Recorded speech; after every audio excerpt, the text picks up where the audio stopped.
Hello everyone, welcome to the Manula classes in the session of daily news analysis. I am Naresh Sharma and going to discuss with you the current affairs of 12th or of September 2024. सबसे पहले तो हम देखते हैं जो हमारा previous day session था उस पर क्या क्वेश्चंस फ्रेम हो सकते हैं, उस टॉपिक का रिवीजन कर लेते हैं जल्दी से। आइए स्टार्ट करते हैं। यहाँ फर्स्ट क्वेश्चन है, अ study which ranked countries based on plastic pollution was published in which journal. जो रीसेंट स्टडी है जिसकी हम बात कर रहे थे कल, उस स्टडी को पब्लिश किया गया था जो एक जर्नल है जिसका नाम है नेचर। और ये जो जर्नल है ब्रिटेन का बड़ा ही पॉपुलर जर्नल है। अगर हम टॉप 10 वर्ल्ड के टॉप 10 जर्नल्स की बात करें जिसमें डिफरेंट रिपोर्ट्स पब्लिश होती हैं, डिफरेंट रिसर्च पेपर्स पब्लिश होते हैं, तो उसमें टॉप 10 में इसका नंबर आता है और इसका नाम है नेचर। नेक्स्ट क्वेश्चन हमारे पास में है, which country had secured the top spot as the biggest plastic polluter in the world। India को इसमें भाई टॉप जो है रैंक मिली है और ये इंडिया के लिए कोई अच्छी बात नहीं है, बिकॉज हम जो है प्लास्टिक पॉल्यूशन में टॉप हैं और वर्ल्ड का अराउंड 20% ऑफ ग्लोबल पॉल्यूशन जो प्लास्टिक पॉल्यूशन है उसको हम इंडिया अकेले जनरेट करते हैं। नेक्स्ट क्वेश्चन है, what percent of global plastic emission. तो हम 20% वर्ल्ड का जो प्लास्टिक पॉल्यूशन है इंडिया अकेले उसको जनरेट करता है। नेक्स्ट अगर हम क्वेश्चन की बात करें तो what is the primary reason for India's top ranking in plastic pollution. High plastic production या lack of waste collection facilities. This is the exact issue, because world में प्लास्टिक का प्रोडक्शन और उसका कंजम्पशन या उसका यूज सारे countries में होता है, but the problem is lack of waste collection facilities.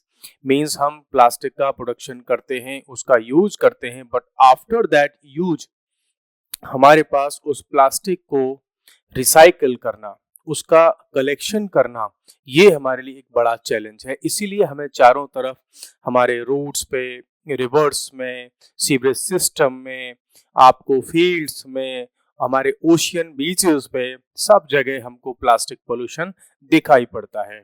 Next question है, what is the official generation rate in India per capita per day. अगर हम बात करें कि पर डे, पर पर्सन इंडिया में कितना प्लास्टिक पॉल्यूशन जनरेट होता है, तो ये around 0.12 kilograms, it means around 120 grams per day हम पर पर्सन हमारे यहाँ से प्लास्टिक का मींस जो है यूज होता है, वेस्ट जो है वहां से निकलता है। और ये वेस्ट निकलना उतनी बड़ी बात नहीं है, प्रॉब्लम फिर से वही आती है कि हम उस प्लास्टिक को यूज करने के बाद जो उसकी लिटरिंग होती है उसको फेंक देते हैं, उसको हम कलेक्ट नहीं करते। बिकॉज कलेक्ट करेंगे तो हमें चारों तरफ जो प्लास्टिक है वो नहीं दिखाई देगी, बिकॉज कलेक्शन के बाद हम उसकी रिसाइकलिंग कर सकते हैं, उसको रीयूज कर सकते हैं और नए प्रोडक्शन को हम रिड्यूस कर सकते हैं। नेक्स्ट क्वेश्चन है, which countries rank second and third.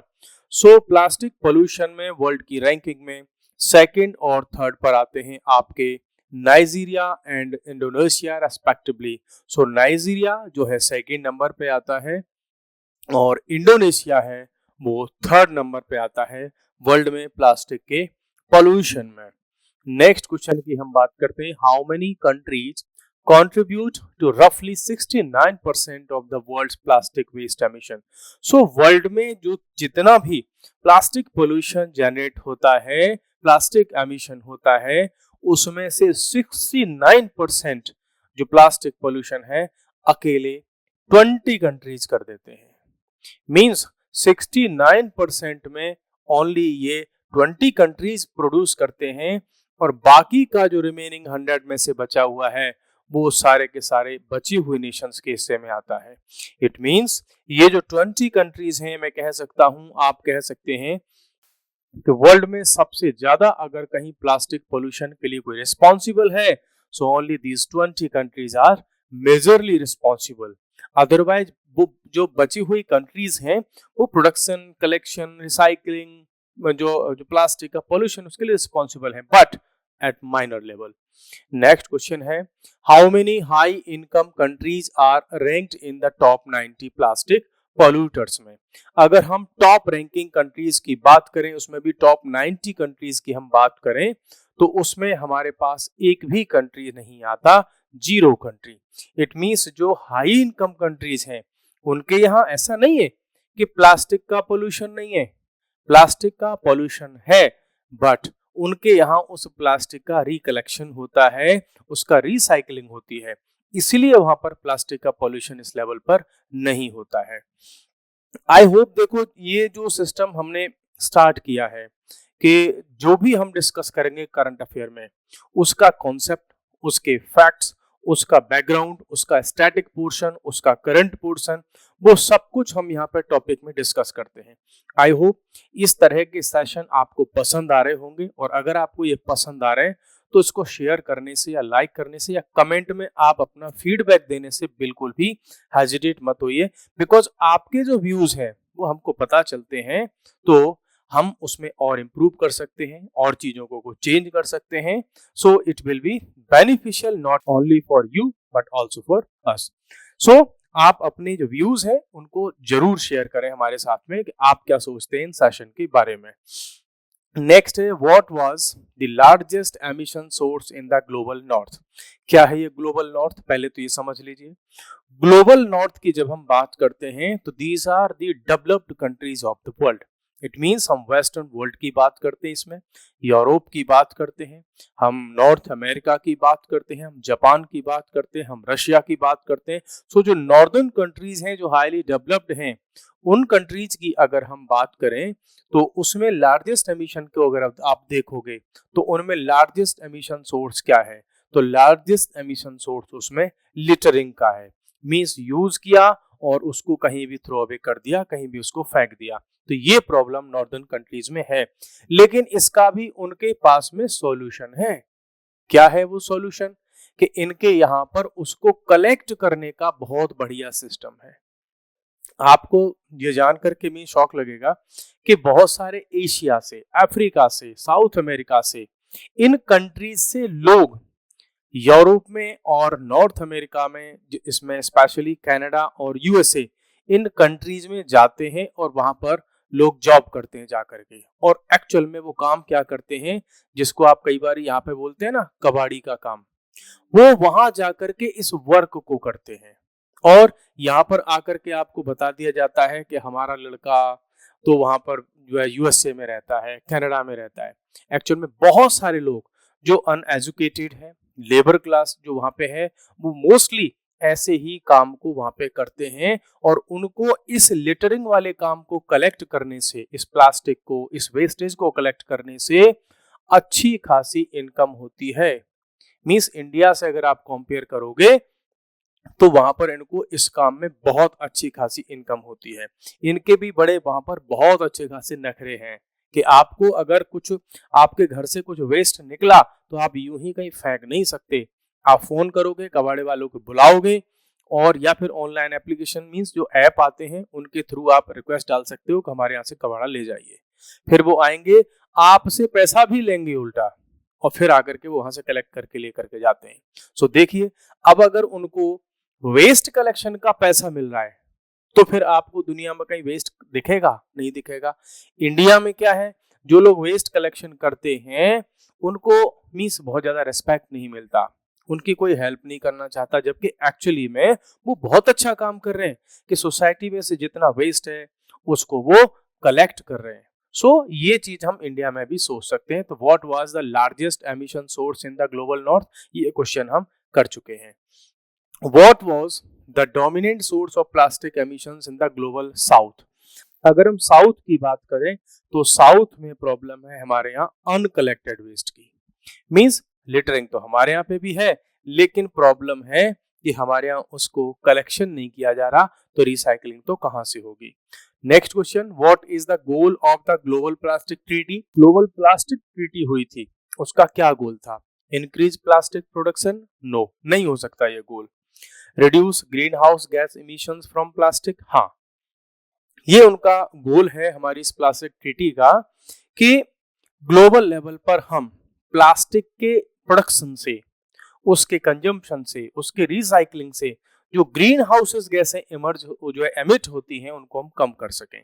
So plastic केवल जो है सॉइल पोल्यूशन, वाटर पोल्यूशन के लिए ही रिस्पॉन्सिबल नहीं है, बट ये ऑल्सो इम्पोर्टेंट है, ऑल्सो डेंजरस है फॉर एयर पोल्यूशन के लिए, बिकॉज इसके प्रोडक्शन में भी ग्रीन हाउस गैसेस का एमिशन होता है, इसकी रिसाइकलिंग में भी इसका जो है एमिशन होता है।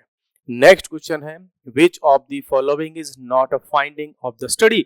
सो नेचर नाम के जर्नल में जो रिपोर्ट आई थी स्टडी की, उसमें क्या ऐसा नहीं था क्या कि high income countries have higher plastic waste generation rates? Yes, ये रिपोर्ट कहती है कि हाई इनकम कंट्रीज में हायर रेट है प्लास्टिक प्रोडक्शन के। High income countries are ranked in the top 90 polluters? No, ये टॉप 90 में नहीं आते, बिकॉज इनके यहाँ प्रोडक्शन तो ज्यादा है, बट इनके यहाँ उसका कलेक्शन भी बहुत फास्ट हो जाता है। Littering is the largest emission source in the global north? हाँ, बिल्कुल करेक्ट ऑप्शन है।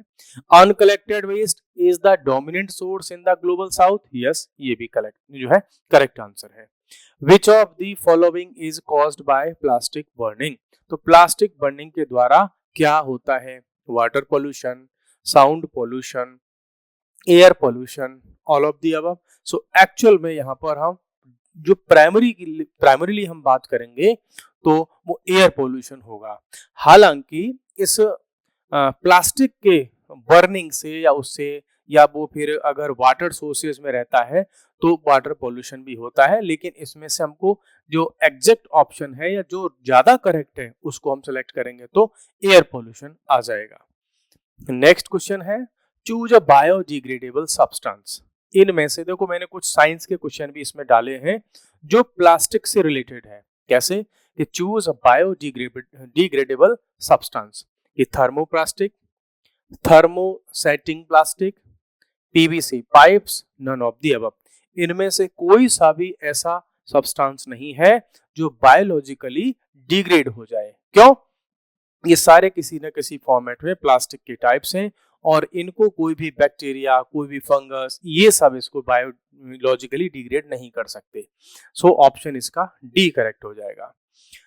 देखो बायोडिग्रेडेबल जो थिंग्स होती हैं, सब्सटेंस, वो होते हैं जिनको बैक्टीरिया वगैरह खुद से कंज्यूम करें और उसको मिट्टी में, सॉइल में कन्वर्ट कर दें। ठीक है, next, which of the following is a thermosetting plastic? इनमें से थर्मोसेटिंग प्लास्टिक कौन सा है? Silicones? Yes. Vulcanised rubber? Yes. Polyester? Yes. तो ये सारे के सारे कैसे हैं? थर्मोसेटिंग प्लास्टिक है। देखो थर्मोसेटिंग प्लास्टिक वो होते हैं जिनको बड़ी आसानी से आप गर्म करके मोल्ड नहीं कर सकते, चेंज नहीं कर सकते उनकी सेटिंग को। सो उनको कहते हैं हम थर्मोसेटिंग प्लास्टिक। जैसे अभी उसका एग्जांपल मिल जाएगा आपको। Which of the following is used to make handles of utensils? So polyvinyl chloride या बैकेलाइट? सो एक्चुअली में बैकेलाइट का हम यूज करते हैं यूटेंसिल्स के हैंडल्स को पकड़ने के लिए। तो आप कई बार देखोगे कुकर में, देखोगे आपका जो पैन होता है उसके हैंडल पर देखोगे ये थर्मोसेटिंग प्लास्टिक होते हैं जो बैकेलाइट इनमें यूज होता है बनाने के लिए। अब होता क्या है, ये प्लास्टिक आसानी से गर्म होकर के पिघलते नहीं है, मोल्ड नहीं होते, इसीलिए उनको वहां पे हम यूज करते हैं। नेक्स्ट क्वेश्चन है, PVC is the abbreviation of? तो पीवीसी का एब्रिविएशन है पॉलीविनाइल क्लोराइड। सो पीवीसी पाइप्स वगैरह जो आते हैं ये उसी के रिगार्डिंग में क्वेश्चन था। सो आज के सेशन में हमने देखो 16 क्वेश्चंस को डिस्कस किया, उनका एक्सप्लेनेशन भी देखा। अब हम चलते हैं एक टॉपिक डिस्कस करेंगे और ये काफी इंपॉर्टेंट टॉपिक है पूरे इंडिया के लिए। ठीक है, क्या टॉपिक है? Madrasas unfit for proper education, NCPCR tells Supreme Court. So National Commission for Protection of Child Rights, इसने एक रिपोर्ट अभी सुप्रीम कोर्ट में सबमिट की है और इस रिपोर्ट में इसने ये कहा है कि इंडिया में जो मदरसा हैं वो अनफिट हैं प्रॉपर एजुकेशन के लिए। कि अगर हम मेन स्ट्रीम एजुकेशन की बात करें, मॉडर्न एजुकेशन की बात करें, तो ये जो मदरसा है वो फिट नहीं है, वो अनफिट है।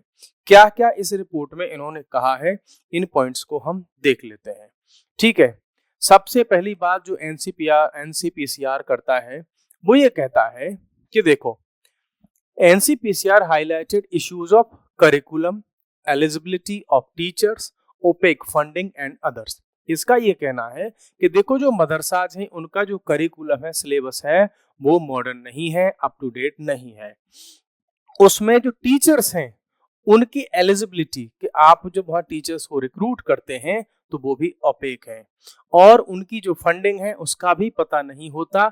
बिकॉज इनका कहना है कि डिफरेंट टाइम्स पर ऐसे बहुत सारे मदरसे मिले हैं जिनको टेररिस्ट ऑर्गेनाइजेशंस या पाकिस्तान या जो मिडिल ईस्ट के कंट्रीज है वहां से फंडिंग होती हुई मिली है, और कई बार तो बहुत सारे टेररिस्ट ऑर्गेनाइजेशंस हैं उनके लिंक मिले हैं मदरसा से। सो इनका कहना है, फिर ये कहते हैं कि just a few NCERT books for the name सेक। ये कह रहे हैं कि देखो मदरसाज में ये जो है उनमें कुछ बुक्स को जो है एनसीईआरटी की बुक लगा दी गई है, बट वो फॉर द नेम सेक है। इट मींस ये दिखाने के लिए देखो हमारे यहाँ तो एनसीईआरटी बुक्स पढ़ाई जाती हैं, लेकिन वो क्या है, कंप्लीटली मॉडर्न एजुकेशन का सिलेबस उनके यहाँ पर नहीं है, और वो so that children are receiving formal and quality education. तो बच्चों को, जो छोटे छोटे से बच्चे हैं, उनको क्या पता कि उनको क्या पढ़ाया जाएगा। तो ये एनसीपीसीआर कहता है कि फॉर्मल और क्वालिटी एजुकेशन के लिए ये जो मदरसे हैं वो फिट नहीं है। क्यों नहीं है उस पर भी अगर हम बात करें तो उनका कहना है कि it has told the supreme court के अनसूटेबल और अनफिट प्लेसेस फॉर चिल्ड्रन, कि बच्चों के लिए ये सूटेबल नहीं है और उनके लिए क्वालिटी एजुकेशन के लिए सही जगह नहीं है। क्या कहते हैं फिर उसके लिए, ये कहते हैं कि NCPCR made the submission response to petitions. अब ये किस मैटर में आया था और क्या इसमें रीजन दिए। देखो इलाहाबाद हाई कोर्ट ने एक ऑर्डर पास किया था उत्तर प्रदेश गवर्नमेंट के लिए, और उसमें ये कहा था कि जो मदरसे हैं जो टॉप प्रॉपर एजुकेशन प्रोवाइड नहीं करा रहे उनके बच्चों को ट्रांसफर कर दो मॉडर्न स्कूल्स में। और इसके बेसिस पर सुप्रीम कोर्ट में एक जो है पिटीशन आई थी। इस पिटीशन के अगेंस्ट में ही ये सारी बातें सुप्रीम कोर्ट में चल रही हैं। क्या बातें हुई हैं यहाँ पर, जब एनसीपीसीआर, देखो national Commission for Protection of Child rights, ये कोई एनजीओ वगैरह नहीं है, ये गवर्नमेंट का ही एक बड़ा इंस्टीट्यूट है। नेशनल लेवल पर इंडिया में चाइल्ड के राइट्स को प्रोटेक्ट करने का काम करता है। सबसे बड़ा इंस्टीट्यूट है इंडिया में जो चाइल्ड के राइट्स को प्रोटेक्ट करने का काम करता है। इस कमीशन का क्या कहना है कि देखो इन जो मदरसाज में जो एजुकेशन होती है उसमें science, computer, mathematics, physics, bio, इन सब से मतलब न रख करके उसमें क्या पढ़ाया जाता है कि प्रोफेस सुप्रीमेसी ऑफ इस्लाम। तो उन मदरसाज में बच्चों को ये बताया जाता है कि दुनिया में अगर कोई सुप्रीम है तो केवल इस्लाम है, बाकी सब के सब बेकार हैं, कुछ भी मींस बाकी जो वर्स्ट ऑफ क्रिएचर्स है। ये वहां पर पढ़ाने की बहुत लंबे समय से इनको शिकायतें मिल रही, बहुत सारी इन्होंने इस पे स्टडी की। एनसीपीसीआर ने क्या क्या हाईलाइट किया, उन्होंने ये किया कि करिकुलम में दिक्कतें इनके में, कि जब आप किसी भी सोसाइटी में किसी एक रिलीजन को अच्छा बताओगे बाकी सबको बेकार बताओगे, तो जो छोटे छोटे बच्चे हैं दूसरी कम्युनिटी के लोगों के साथ में मिलकर के अच्छे से कभी नहीं रहेंगे, उनके अगेंस्ट में हेट को ही जन्म मिलेगा। दूसरा ये कहते हैं एलिजिबिलिटी ऑफ टीचर्स, मींस वहां पर जब टीचर्स रिक्रूट किए जाते हैं तो उन टीचर्स की क्वालिटी में ये नहीं चेक किया जाता कि वो बीएड है, वो मैथ उनकी कैसी है, इंग्लिश उनकी कैसी है, कंप्यूटर उनको कैसा आता है। उसमें ये देखा जाता है कि वो कुरान उनको आती है कि नहीं, उनको हदीसें आती हैं कि नहीं। तो इस बेसिस पर वहां पर टीचर का सिलेक्शन होता है। ओपेक फंडिंग, फंडिंग का इनका पता नहीं रहता, डिटेल देते नहीं है, डिटेल अगर मांगते हैं तो उस पर भी बहुत बड़ा हंगामा। Next, violation of land laws, कहीं पर भी किसी भी एरियाज में वायलेशन ऑफ लैंड लॉ के यहाँ पर देखने को मिलते हैं। फिर क्या है, failure to provide children a holistic environment as problem associated with madrasa. जो छोटे बच्चे हैं उनको एक होलिस्टिक जो एनवायरनमेंट मिलता है मॉडर्न एजुकेशन का, वो यहाँ पर नहीं मिलता। क्यों, जो मदरसा के जो टीचर्स हैं, वहाँ के प्रिंसिपल या जो भी हैं ऑर्गेनाइजेशन पे जहाँ वो काम करते हैं, इन बच्चों को कभी भी ओपन सोसाइटी में जीने के लिए जगह देना या उनको ऐसा मोटिवेशन नहीं करते। वो मींस उनको वो प्रोवाइड कराते हैं ओनली रिलीजियस एजुकेशन। और अगर हम सोसाइटी में केवल रिलीजियस एजुकेशन प्रोवाइड कराएंगे तो जो बच्चे हैं, ये मेरा कहना नहीं है, तो जो बच्चे हैं वो फिर बाकी सोसाइटी के मेंबर्स के साथ में बहुत अच्छे से मिलजुल करके नहीं रहेंगे तो देश में यूनिटी भी नहीं आएगी। फिर कहते हैं the teachers appointed madrasas largely depend on the conventional methods used in learning Quran. तो बस टीचर्स का जो सिलेक्शन होता है कुरान की अंडरस्टैंडिंग के बेसिस पर होता है। प्लस ये कहते हैं कि जितने भी ये जो मदरसास हैं वो स्कैंटे एंड अनरेगुलराइज्ड है, मींस उनके जो है लाइसेंस की दिक्कत है, परमिशन नहीं है, वो किसी यूनिवर्सिटी, कॉलेज या मदरसा बोर्ड या सीबीएसई ऐसे बोर्ड से कनेक्टेड नहीं है। तो वो क्या करते हैं, वहां पर जो बच्चों को एजुकेशन मिलती है अपने ही लेवल पर प्रोवाइड कराते हैं, तो उनके सर्टिफिकेट की भी कोई वैल्यू कई बार नहीं होती। इट मीन्स अगर बच्चे ने वहां पर 10 साल एजुकेशन ली, 15 साल एजुकेशन ली और अब उस मदरसे की एजुकेशन के बेसिस पर वो चाहे कि उसको आईआईटी में एडमिशन मिल जाए, उसको क्लैट में एडमिशन मिल जाए, वो कहीं से लॉ कर ले, कहीं से इंजीनियर बन जाए, एमबीबीएस डॉक्टर बन जाए, वो सब नहीं कर सकता। क्यों?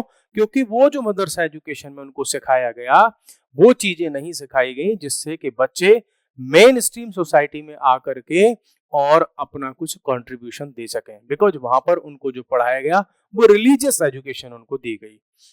नेक्स्ट ये कहते हैं कि majority of madrasas have no idea as to how to plan, means madrasas में जो सोशल इवेंट्स होती हैं, एक्स्ट्रा करिकुलर एक्टिविटीज होती हैं, वो प्रोवाइड नहीं होती। कैसे?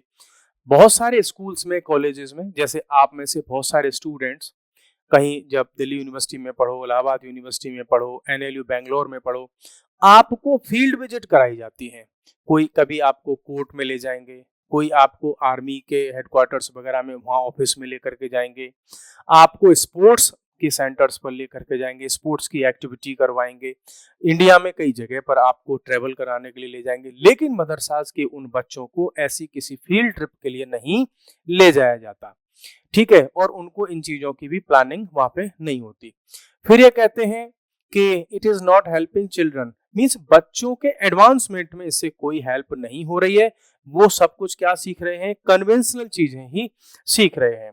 मदरसाज infringe on children's fundamental right to good education, means ये कहना है कि गवर्नमेंट जो हमारा कॉन्स्टिट्यूशन है वो सारे बच्चों को एक फंडामेंटल राइट प्रोवाइड कराता है, और वो राइट कहता है कि सारे बच्चों को एक अच्छी क्वालिटी एजुकेशन का राइट है। लेकिन इन बच्चों को क्वालिटी एजुकेशन नहीं मिल रही तो उनका फंडामेंटल राइट इन्फ्रिंज हो रहा है। दूसरा फिर यहाँ पर कहते हैं कि children are denied not only suitable education but also healthy atmosphere, means उन मदरसाज में हेल्दी एटमॉस्फेयर भी नहीं है जो बच्चों को मॉडर्न सोसाइटी के साथ में डेवलप कर सके। फिर ये कहते हैं it's at children from faith other, means इन मदरसाज में केवल मुस्लिम बच्चे नहीं पढ़ते, वहां पर अदर धर्म के बच्चे भी, चाहे वो आपको हिंदू हो, क्रिश्चियन हो, जैन हो, बौद्ध हो, ईसाई हो, उनके भी बच्चे पढ़ते हैं और उनको भी वहां पर इस्लाम ही पढ़ाया जाता है। मींस अब हमारे पास में हमारे ही कॉन्स्टिट्यूशन का जो आर्टिकल है उसका भी वायलेशन होता है, ये कहना है national Commission for Protection of Child rights का, और एक्चुअल में होता भी है कि ये आर्टिकल हमारा कहता है कि किसी भी एजुकेशनल इंस्टीट्यूट में जहाँ से गवर्नमेंट की कोई फंडिंग हो रही हो, ऐड हो रहा हो, गवर्नमेंट से कुछ परमिशन उनकी हो, अटैचमेंट हो, वो किसी भी बच्चे को किसी रिलीजियस एजुकेशन के लिए फोर्स नहीं कर सकते। लेकिन इन मदरसों में जो नॉन इस्लामिक बच्चे पढ़ते हैं उनको जबरदस्ती इस्लाम पढ़ाया जाता है। सो इट मींस इनके आर्टिकल 28 के सेक्शन 3 का क्या होता है? वायलेशन होता है। इनकी रिपोर्ट ये कहती है high court had ordered the transfer of madrasa students to regular schools, तो इलाहाबाद हाई कोर्ट ने इसमें ऑर्डर दिया था कि इन बच्चों को आप नॉर्मल स्कूल्स में ट्रांसफर कीजिए जिससे कि वो अच्छी एजुकेशन जो है अचीव कर सकें। तो top court means supreme court ने यह कहा है, जिसमें चीफ जस्टिस ऑफ इंडिया भी थे, कि इस पर आने वाले टाइम में बहुत जल्दी इसकी हम हियरिंग करेंगे। सो अगर हम इसमें कुछ पॉइंट्स को देखें तो इन्होंने एक पॉइंट उठाया है कि इस पर एनसीपीसीआर ने एक मदरसा है जिसका नाम है दारुल उलूम देवबंद मदरसा, जो कहां पर है? देवबंद एक जगह है सहारनपुर डिस्ट्रिक्ट उत्तर प्रदेश में। इनका इन्होंने केस बताया है और ये मदरसा पूरे वर्ल्ड में फेमस है। अकॉर्डिंग टू दिस रिपोर्ट ये क्या कहते हैं कि जो दारुल उलूम देवबंद मदरसा है अक्रॉस साउथ एशिया में काम करता है इसकी डिफरेंट ब्रांचेस के थ्रू। इसमें बहुत सारे इसके सेटअप हो रखे हैं सेमिनरीज के या मदरसाज के, और इसकी जो टीचिंग है वो बहुत ज्यादा ऑस्टर वर्जन ऑफ इस्लाम पढ़ाती है वहां पे। मींस अगर आपको पढ़ेंगे इसके बारे में तो particularly along the Pakistan Afghanistan border. तो दारुल उलूम देवबंद जो मदरसा है सहारनपुर उत्तर प्रदेश में, लेकिन इसके कनेक्शंस आपको कहने को कहाँ मिलते हैं, इसी की आइडियोलॉजी को देखने को मिलेगा आपको पाकिस्तान में और अफगानिस्तान में। इस मदरसा पर यह भी आरोप लगते हैं, बहुत सारी रिसर्च स्टडीज इस पर यह आरोप लगाती हैं कि इसी मदरसा के बेसिस पर जो आज हम तालिबान की गवर्नमेंट वहां पर देखते हैं, तालिबान जो सिस्टम देखते हैं, उन सबको एजुकेशन कहाँ से मिली है, वो कौन सी आइडियोलॉजी को फॉलो करते हैं, इसी दारुल उलूम देवबंद की आइडियोलॉजी को फॉलो करते हैं। मींस वो भी ये चाहते हैं कि देश में तालिबान में मींस अफगानिस्तान में जो उन्होंने विमेन्स के राइट्स को पूरी तरह से खत्म कर दिया है, वो सब चीज कहां से सीख रहे हैं, दारुल उलूम देवबंद की आइडियोलॉजी से। ये इसका रिपोर्ट का कहना है, ठीक है। और इसके बारे में ये कहते हैं कि ये जो है बहुत सारे फतवा इशू करता है, और इस मदरसे की जो आइडियोलॉजी है वो चाहती है कि शरिया का इम्प्लीमेंटेशन हो और उसका इंटरप्रिटेशन ऐसा हो कि प्रोग्रेसिव ना हो करके रिग्रेसिव। मींस हम आज से 1400-2000 साल पहले जो प्रैक्टिसेस यूज करते थे उन्हीं के इम्प्लीमेंटेशन की बात करता है ये मदरसा, ये रिपोर्ट इनकी कहती है। लास्ट में कुछ पॉइंट्स हम ये इस तरीके से कह सकते हैं कि दो मदरसा हम ऑल ओवर इंडिया में बहुत सारी जगह पर मदरसा पाते हैं, लेकिन उनमें से स्टेट्स जैसे कि आपका बिहार, छत्तीसगढ़, उड़ीसा, उत्तर प्रदेश, वेस्ट बंगाल, मध्य प्रदेश, राजस्थान, उत्तराखंड, इनमें ही मदरसा बोर्ड है, बाकी कहीं पर नहीं है, ठीक है। फिर हम लार्ज नंबर की अगर बात करें, children attend madrasas at the they are either unrecognised और अनमैप्ड। सो बहुत सारे बच्चे, जो मेजोरिटी ऑफ बच्चे हैं वो मदरसों में जो वहां पर पढ़ते हैं, वो मदरसे ना तो वो कहीं किसी सीबीएसई से या किसी स्टेट बोर्ड से रिकॉग्नाइज्ड नहीं है। तो वहां पर जो कुछ भी वो स्टडी करते हैं, रिलीजियस स्टडी करते हैं। फिर जो बच्चे जब मदरसा से पढ़ने के बाद चाहते हैं कि उनको किसी कंपनी में जॉब मिले, किसी अच्छी यूनिवर्सिटी में एडमिशन मिले, तो उनके पास ना तो कोई सर्टिफिकेट होता, ना उस सर्टिफिकेट की कोई वैल्यू होती है, ना उन्होंने वहां पर कुछ ऐसा सीखा होता है कि उन बच्चों को कुछ एम्प्लॉयमेंट मिल सके। मींस आप अगर केवल एक रिलीजियस बुक पढ़ करके किसी भी धर्म की हो, चाहे वो बाइबल हो, गीता, कुरान, भाग, कुछ भी, एक केवल एक ही बुक आपने पढ़ी, रिलीजियस बुक पढ़ी, और हम जाकर के सोसाइटी में हम जॉब पाना चाहते हैं, सपोज करो सॉफ्टवेयर डेवलपमेंट की इंडस्ट्री में, तो आप हम रिलीजन की बुक पढ़ करके वहां पे वो सॉफ्टवेयर की कोडिंग नहीं कर सकते। उसके लिए आपको मैथ पढ़ना होगा, कंप्यूटर पढ़ना होगा, कोडिंग स्टडी करनी होगी, इंग्लिश सीखनी होगी, वो सब आपको सीखना होगा। तो केवल रिलीजन के बेसिस पर हम आने वाली सोसाइटी, हमारी यूथ, हमारी जनरेशन को हम मेन स्ट्रीम सोसाइटी में डेवलप नहीं कर सकते। सो इस रिपोर्ट के बेसिस पर अब देखते हैं कि सुप्रीम कोर्ट में इस पर बहुत सारी जो आर्गुमेंट्स होंगे और क्या फिर इसमें डिसीजन निकल करके आता है। ये एक बड़ी बात होगी इंडिया के लिए। सो आने वाले सेशन में हम अब क्या डिस्कस करेंगे, national Commission for Protection of Child rights, क्योंकि ये इंपॉर्टेंट हो जाता है अब हमारे लिए। तो आने वाले सेशन में हम डिस्कस करेंगे कि national Commission for child rights जो है ये क्या है, कब इसका एस्टेब्लिशमेंट हुआ, किस एक्ट के थ्रू हुआ, इसकी पावर्स क्या हैं, इसके मेंबर्स कौन होते हैं, इसका चेयरपर्सन कौन होता है, कैसे इसका अपॉइंटमेंट होता है, इसके सामने क्या क्या चैलेंजेस हैं, कैसे ये वर्क करता है, क्या इसके ऑफिस का स्ट्रक्चर वगैरह क्या है, वो सब हम डिस्कस करेंगे नेक्स्ट वाले सेशन में। सो गाइस आज के लिए इतना ही, और आप भी अपने व्यूज को शेयर कर सकते हैं। सो आज के लिए इतना ही, कल फिर मिलते हैं नेक्स्ट सेशन में, तब तक के लिए bye bye, take care, thank you.